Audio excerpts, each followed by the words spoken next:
Hi everybody, Rob Hunden here, CEO of Hunden Partners, and today I'm going to be talking to you about the power of youth sport complexes. This industry has really just been around in big form and fashion for about 15 years and really got launched up in Blaine, Minnesota, where they have a mega soccer complex. Other people saw that. There was the Maryland Sport Complex. There were several around the country that were pretty decent size and got a lot of attention and started to really get a lot of travel sports, heads in beds, people coming on weekends and during summer and vacation times to have their travel youth sports, and that was generating a lot of hotel impact. Well, the folks in Westfield, Indiana got the idea, hey, let's create a large multi-sport complex, indoors and outdoors. Grand Park in Westfield, Indiana, which we did the initial studies on and continued to do placemaking planning around, became the big juggernaut in central Indiana for really the whole country. 54 outdoor fields, both multi-purpose, soccer, football style, and baseball, softball, as well as 3 now indoor complexes. So it's been very successful, and because it's generated more visitation than any other sport complex, including ESPN Wild World of Sports at Disney, which had been a kingpin for a long time as well, going back even farther, many people said, hey, I want to get into the act. And so since then, communities all around the US and Canada have been developing youth sports complexes, indoor and outdoor, to attract that business. And really, it's been a big boom for suburban areas, especially. And what's really interesting about this is suburban areas had always struggled with weekend occupancy in their hotels, but they had a lot of land because they're in suburbia. Oftentimes cornfields and soybean fields and things like that could be developed into these large outdoor complexes. And so they had the land and they had low occupancy in the weekend times. And so when you can develop these youth sport complexes, Overland Park, Kansas did with the Shales Complex, also so many like that, they were able to fill that weekend demand that was not being filled by office park workers and visitors during the weekdays. Then we had the advent of COVID, and youth sports really was the most resilient of the event hosting capabilities of all, between convention centers, conference centers, hotels, all the kinds of event hosting capabilities that were out there for venues. Youth sports was the most resilient because people didn't want their kids to sit at home and suffer. They also felt like, hey, they need to be outdoors playing. And even if they're indoors playing, we can play with masks and try to be safe. So it was very resilient and really allowed for heads in beds to continue even at a reduced rate during COVID. So then after COVID, you saw people working from home.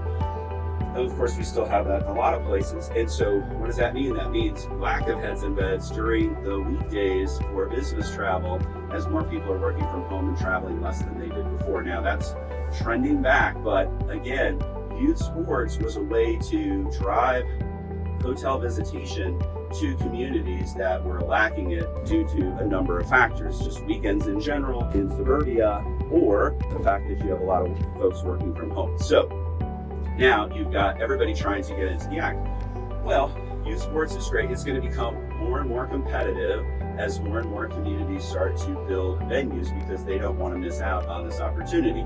At some point, it will get built out to the point where it's highly competitive and it will be tough for anybody to really get a ton of upside. But we're still in this mode where, because these things are so expensive to build well, turf fields, lighting, sprinkler systems, all the things that are required for outdoor, and of course the indoor facilities have to be of high quality, the costs for these things are really enormous. So while we do a ton of studies for youth sports complexes, indoor and outdoor, the number that actually get built is much smaller because the reality is it's just very expensive, even though there's that economic impact from people spending the night in hotels and then in restaurants and retailers and things like that.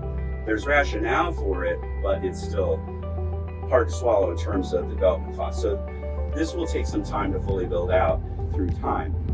Now, what are you going to do to actually make this better for your place and not just attract visitors, hordes of kids and their families on the weekends and holiday periods and during the summer? You really want to do something that's going to benefit your community.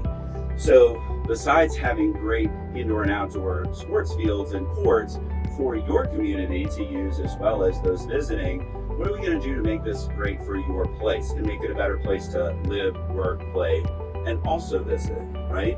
So what we really preach is that hero and halo model. You've got this anchor that's generating impact, that's generating demand with youth sports teams coming in.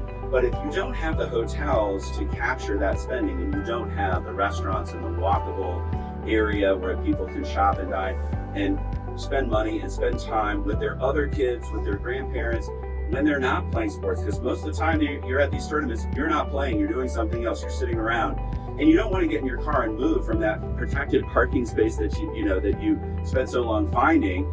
So you want to be able to walk immediately around your venue and go get some food, go have something for the other kids to do and play. Food and beverage, recreation, things to do for kids, things to do for grandparents, shopping, dining, and hotels. If you're not capturing those hotel stays in your community, you're just generating impact for the surrounding area communities, hotels, and so you spend all the money, but they're getting all the impact. And in fact, that's what happened in Westfield, Indiana for the first many years. They had one or two hotels, but then the dozens and dozens of other hotels that people were having to drive 20, 30 minutes to stay in were in Indianapolis, Carmel, Fishers, even up to Kokomo. Every direction people could go, they were having to go to find hotels. And so now Westfield is now, and with our help, we're developing a walkable district around the venue. There will be more hotels and all of that. So that halo model then can also not only capture and induce longer stays and spending, it can generate the incremental taxes necessary to help pay for all of this infrastructure that you're creating. And so we call that hero and halo model, and that can be helpful in the financing of the venue itself, the complex, or in getting the infrastructure in place to create a walkable district versus a traditional standard cookie cutter suburban district, which frankly, nobody needs any more of those, and they're not easy to walk, right? You want to have more vertical development, more structured parking, make things more dense and walkable versus spread out. We don't want Walmart style, big box strip malls around our youth sports venues if we can help it, because again, people don't want to have to get in their car, and frankly, grandparents, anybody my age or older, don't want to walk really far, especially in the heat of summer or in the cold of winter. If you're having ice or indoor tournaments in the winter, you're not going to want to walk unless it's very easy to get to. So we preach and teach and help induce and develop and program through our whole model of placemaking and destination development, how you go through that process. And so youth sports can be great for you, but you can also whiff, to use a wiffle ball term, and miss out on that opportunity if you don't do it in ways that we have seen be tried and true around the country. So more and more communities are getting into the act and getting smart about how they develop their youth sports complexes and venues so that they are part of a larger placemaking plan that's good for those who live there, work there, play there, and also attracts visitors to help pay for it all. And so when we link economic development, tourism development, place development, and then we keep the place going strong, we're going to have a better community to show for it, which is the whole point to begin with. We're not doing this just for visitors. We're doing it to make the community stronger. And so those things are symbiotic. They could feed each other. And so for today, that's my lesson on youth sports and just some overall thoughts on how we can make the most of that. So until next time, keep making great places.